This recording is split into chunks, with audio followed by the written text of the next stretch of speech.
सर्वांना सर्वप्रथम महाराष्ट्र दिनाच्या आणि कामगार दिनाच्या सर्वांना मी शुभेच्छा देतो. महाराष्ट्र दिन आणि कामगार दिन याचं सेलिब्रेशन तर आपण सर्वांनी केलेलेच आहे.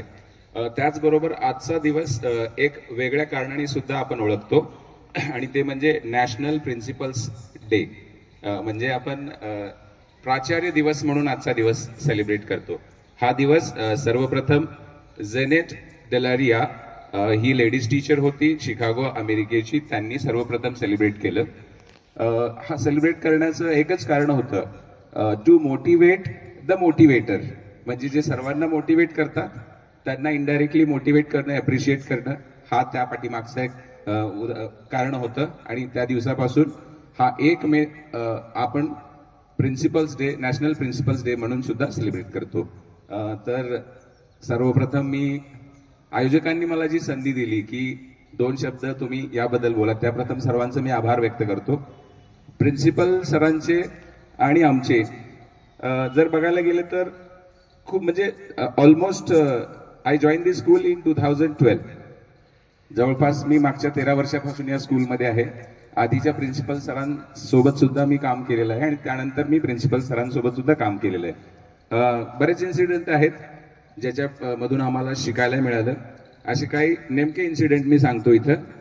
पहिला दिवस सर जेव्हा इथं आले होते, सरांना कोणी ओळखत नव्हतं. मला तो दिवस आठवतो. इथं क्लासरूम होती आणि त्यावेळेस असायचं असं की विद्यार्थ्यांना स्टेशनरी शाळेतून इश्यू करायची आणि तो जूनचा सेशन असायचा, एप्रिलचा सेशन नव्हता. आणि मला सवय होती की मला कुठून तरी कळालं होतं की सर यवतमाळवरून आले होते आणि मी तिथून सरांचा फोटो बघितलेला होता. आणि माझे जे बाकीचे सहकारी 2-3 लेडीज टीचर, 1-2 जेंट्स टीचर तिथं बसलेले होते.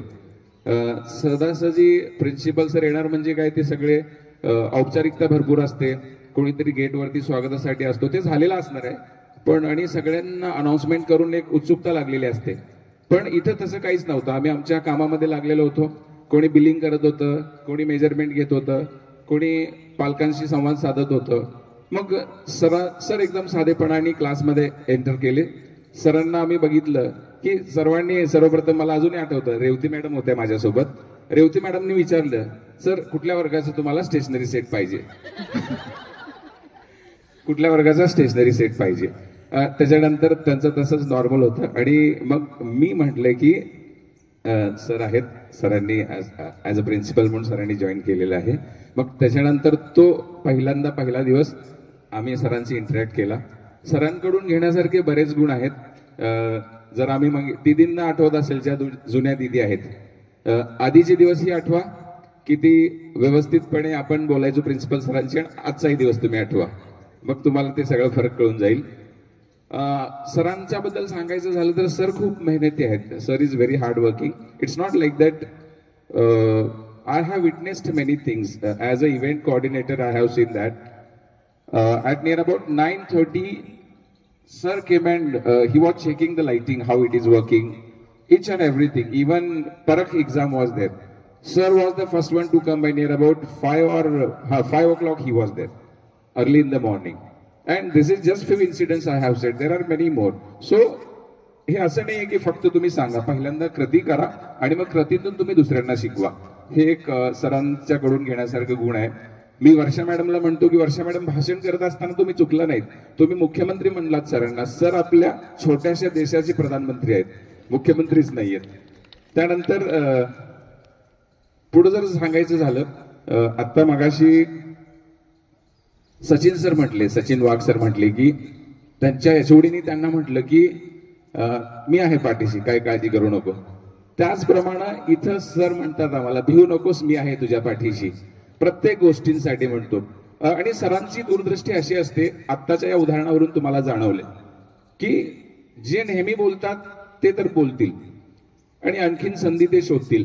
पण हे शिक्षक इथं मागचे 7 वर्ष झाले आहेत, 8 वर्ष झाले आहेत, क्लासमध्ये व्यवस्थित शिकवतात. त्यांच्यामध्ये काय कमी आहे आणि त्या कमीला आपण कसं बाहेर काढलं पाहिजे आणि त्यांना परफेक्ट कसं केलं पाहिजे. सुरुवातीला तुम्हाला वाटेल की काय हे मला पनिशमेंट दिले की काय, पण ही इनडायरेक्टली पनिशमेंट नाहीये की तुमच्यामध्ये जी कमी आहे त्या कमीला कसं बाहेर काढायचं आणि तुमच्यातलं उत्तम कसं करायचं याचा प्रयास सर नेहमी करतात. तर बरंच काही बोलण्यासारखं आहे. पण शेवटी मला बोलवलं गेलेलं आहे आणि त्याच्यानंतर मी तुमची सगळ्यांची व्यथा समजू शकतो. जेवता जाता मी स्वतःला रोखू शकत नाही. हे आर्ट डिपार्टमेंटचं जे काम आहे जबरदस्त तुम्ही बघू शकताय की असं म्हणजे पूर्ण असं सोनं लावले त्यांनी चारू बाजूनी. बॉर्डर वगैरे जर बघितली तर बेस्ट. तर मी वोट ऑफ थँक्स करायला नाही आलेलो इथं, पण दिस इज द बेस्ट वर्क. आजच्या कार्यक्रमाची उंची एवढी वाढलेली आहे, मी काहीतरी बोलेन आणि मग ते कुठेतरी काहीतरी होऊन जाईल. इथं आपण मयूर सरांची ते ढोलकी वाजन बघू शकतो, जबरदस्त असतो. सर्वांना मी पुन्हा एकदा महाराष्ट्र दिनाच्या शुभेच्छा देतो. नॅशनल प्रिन्सिपल्स डेच्या प्रिन्सिपल सरना शुभेच्छा देतो आणि माझे 2 शब्द संपवतो. धन्यवाद.